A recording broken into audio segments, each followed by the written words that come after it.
മലമുകളിൽ നിന്ന് ഓടി താഴെ കാട്ടിലേക്ക് ഇറങ്ങി 10 വയസ്സുകാരൻ ജോൺ അച്ഛനോട് പറഞ്ഞു, അച്ഛാ, വിറകുള്ള ഇവിടെ ഇട്ടേക്കൂ, മഴ വരുന്നുണ്ട്, വേഗം നമുക്ക് താഴേക്ക് ഇറങ്ങാം.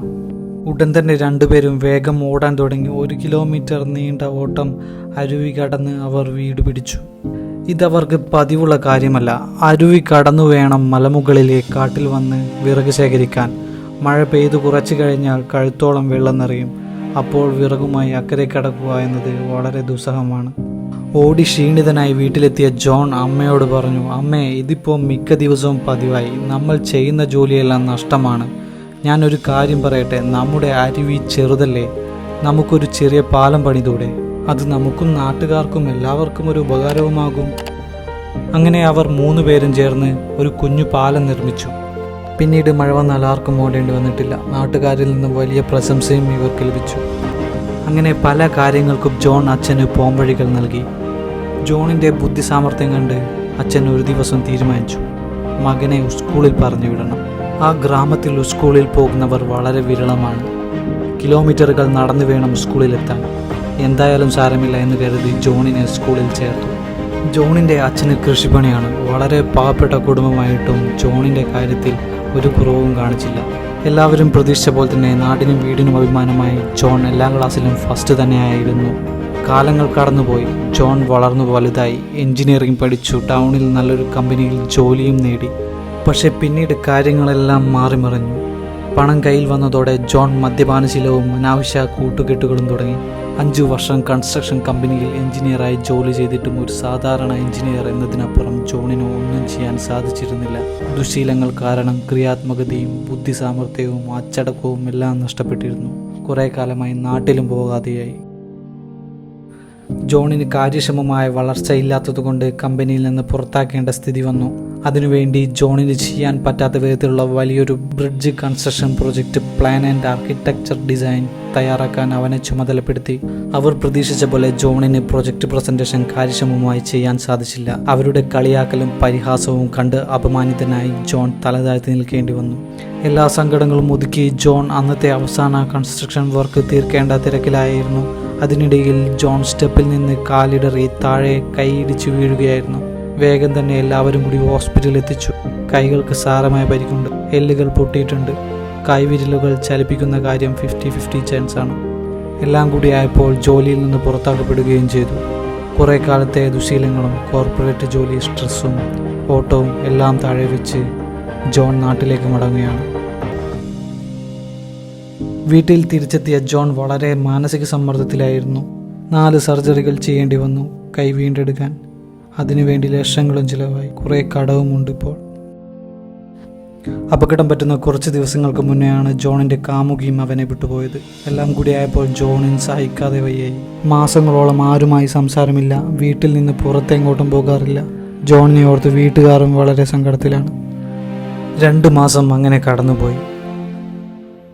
ഒരു ദിവസം ജോൺ അച്ഛനോട് പറഞ്ഞു, അച്ഛാ, എനിക്ക് തിരിച്ചു വരണം, കൈകൾ വീണ്ടെടുക്കണം. എല്ലാവരും ആഗ്രഹിച്ച പോലെ നല്ലൊരു ജീവിതം നമുക്ക് വേണം. അച്ഛൻ പറഞ്ഞു, എല്ലാം ശരിയാകും മകനെ, നീ ഒന്നിനെക്കുറിച്ച് ഓർത്തും വിഷമിക്കണ്ട. നീ റെസ്റ്റ് എടുത്താൽ മാത്രം മതി. ഇവിടുത്തെ കാര്യങ്ങളും കടവും എല്ലാം ഞാൻ നോക്കിക്കോളാം. കുറച്ച് ദിവസങ്ങൾക്ക് ശേഷം അച്ഛൻ ജോണിനോട് പറഞ്ഞു, നീ മടി പിടിച്ചിരിക്കാതെ ഞാൻ പറയുന്നത് കേൾക്കണം. നമ്മൾ വിറക് ശേഖരിക്കുന്ന ആ കാണുന്ന മലയില്ലേ, അത് ദിവസവും 1 പ്രാവശ്യം നീ കയറി ഇറങ്ങണം, നിന്റെ ലക്ഷ്യങ്ങൾ നേടിയെടുക്കുന്നത് വരെ. ജോൺ അച്ഛൻ പറഞ്ഞതുപോലെ അടുത്ത ദിവസം മുതൽ 1 കിലോമീറ്റർ ഉയരമുള്ള കാട് നിറഞ്ഞ മല കയറാൻ തുടങ്ങി. ആദ്യ ദിവസങ്ങൾ വളരെ പ്രയാസപ്പെട്ടാണ് കയറിയത്. കല്ലും മുള്ളും കാടും നിറഞ്ഞതായിരുന്നു മല. പിന്നീട് ഓരോ ദിവസവും വഴി ശരിയാക്കി നല്ല രീതിയിൽ നടക്കാൻ പാകത്തിലാക്കി. ദിവസങ്ങൾ കൊണ്ട് മനസ്സിലെ വിഷമങ്ങളും മാനസിക സമ്മർദ്ദവും പിരിമുറുക്കവും എല്ലാം കുറഞ്ഞു വരുന്നതായി ജോണിന് തോന്നി. മലമുകളിൽ വെറുതെ കയറുക മാത്രമല്ല, അവിടെ കുറേ സമയം ചിലവഴിക്കുകയും ജോൺ ചെയ്തു. അവിടെ നിന്ന് ക്രിയാത്മകതയും ബുദ്ധി സാമർഥ്യവും മെച്ചപ്പെടുന്നതായി ജോണിന് മനസ്സിലായി. ദുശീലങ്ങളും അഡിക്ഷൻസും കുറയ്ക്കാൻ സാധിച്ചു. ജോൺ മലകയറ്റം തുടർന്നു. ദിവസങ്ങൾ ഇരുന്ന് ആലോചിച്ച് ജോൺ ജീവിത വിജയത്തിന് വേണ്ടി ഒരു പ്ലാൻ തയ്യാറാക്കി.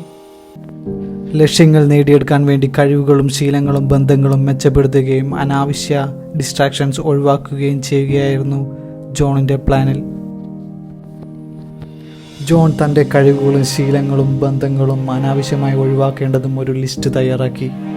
അതുപ്രകാരം ഓരോ ദിവസം എന്തൊക്കെ ചെയ്യണം, എങ്ങനെയൊക്കെ മെച്ചപ്പെടണം എന്ന രീതിയിൽ ഒരു മാസത്തേക്കൊരു പ്ലാൻ തയ്യാറാക്കി. മല കയറുമ്പോൾ വഴിയിൽ കാണുന്ന ഓരോ മരത്തിലും വളർത്തേണ്ട കഴിവുകൾ, ശീലങ്ങൾ, ബന്ധങ്ങൾ ഇവ തരംതിരിച്ച് എഴുതി വെച്ചു.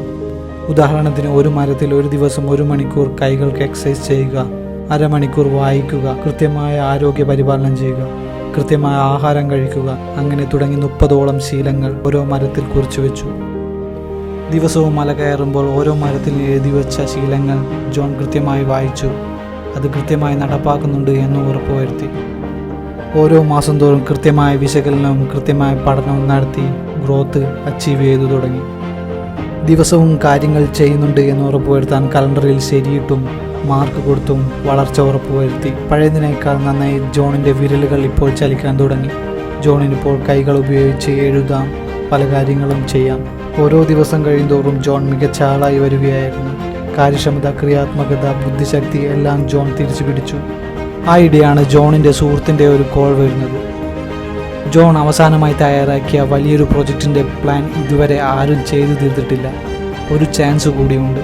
നിനക്ക് താല്പര്യമുണ്ടെങ്കിൽ ഒരു കൈ കൂടി ഒന്ന് നോക്കൂ, ഭാഗ്യമുണ്ടെങ്കിൽ സെലക്ട് ആകും. സുഹൃത്ത് ഇങ്ങനെ പറഞ്ഞു. ജോൺ പ്രൊജക്റ്റ് ചെയ്യാൻ തീരുമാനമെടുത്തു. അങ്ങനെ പല വിദഗ്ധരുമായി ബന്ധപ്പെട്ട് അറിവ് നേടിയും പഠനങ്ങൾ നടത്തിയും പ്രൊജക്റ്റിൻ്റെ നൂതന മെറ്റീരിയൽസും ടെക്നോളജിയും ക്രിയാത്മകവുമായി architect, design and plan John രൂപപ്പെടുത്തുകയായിരുന്നു. ഇതുവരെ ആരും ചെയ്യാത്ത വേറിട്ട ഡിസൈൻ രീതിയിലായിരുന്നു ജോൺ 4 മാസം കൊണ്ട് പാലത്തിൻ്റെ പ്ലാൻ ആൻഡ് ഡിസൈൻ ചെയ്തു തീർത്തത്. ഏകദേശം 1 വർഷമാകാറായി. വിചാരിച്ചതിലും നേരത്തെ തന്നെ അയാളുടെ കൈ പൂർണ്ണമായി സുഖപ്പെട്ടു. കഴിവുകളും ശീലങ്ങളും ക്രിയാത്മകതയും എല്ലാം മെച്ചപ്പെട്ടുകൊണ്ടിരിക്കുന്നു.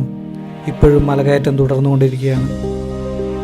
പ്രൊജക്റ്റ് പ്രസൻറ്റേഷൻ ചെയ്യേണ്ട എല്ലാ തയ്യാറെടുപ്പുകളും ജോൺ ചെയ്തു കഴിഞ്ഞു.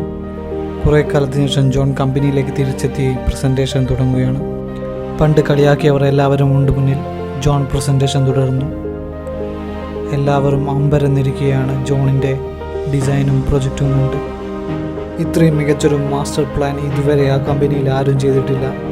എല്ലാവരും ജോണിൻ്റെ വളർച്ച കണ്ട് അത്ഭുതപ്പെട്ടു. കയ്യടികൾ നിലച്ചില്ല. ആശംസകളും പലയിടങ്ങളിൽ നിന്ന് ജോണിന് ആശംസകളും ഓഫറുകളും വന്നു തുടങ്ങി. ആ കമ്പനിയിൽ തന്നെ ജോണിനെ സീനിയർ എംപ്ലോയി ലെവൽ എഞ്ചിനീയറായി നിയമിക്കുകയും ചെയ്തു. 1 വർഷമെടുത്ത് ജോൺ തൻ്റെ ആ മാസ്റ്റർ പ്ലാൻ പാലം പൂർത്തീകരിച്ചു. അങ്ങനെ ആ വർഷത്തെ രാജ്യത്തെ ഏറ്റവും മികച്ച എഞ്ചിനീയർക്കുള്ള പുരസ്കാരവും ജോണിനെ തേടിയെത്തി. പുരസ്കാര ചടങ്ങിനിടെ ജോണിനോട് ചോദിച്ചു, നിങ്ങൾ എങ്ങനെയാണ് ഇത്രയും വലിയ വിജയം കൈവരിച്ചത്? ജീവിതത്തിൽ വിജയിക്കുമോ എന്ന് എനിക്ക് സംശയമുണ്ടായിരുന്നു. ആ സംശയം ഇല്ലാതാക്കാൻ ഞാൻ ദിവസവും ഒരു മല കീഴ്പ്പെടുത്താൻ തുടങ്ങി. കീഴ്പ്പെടുത്തി എല്ലാത്തിലും വിജയിക്കുമെന്ന് ഉറപ്പ് വരുത്തുന്നത് വരെ തുടർന്നു. ഇപ്പോൾ ഞാൻ ഇവിടെയും എത്തി നിൽക്കുന്നു.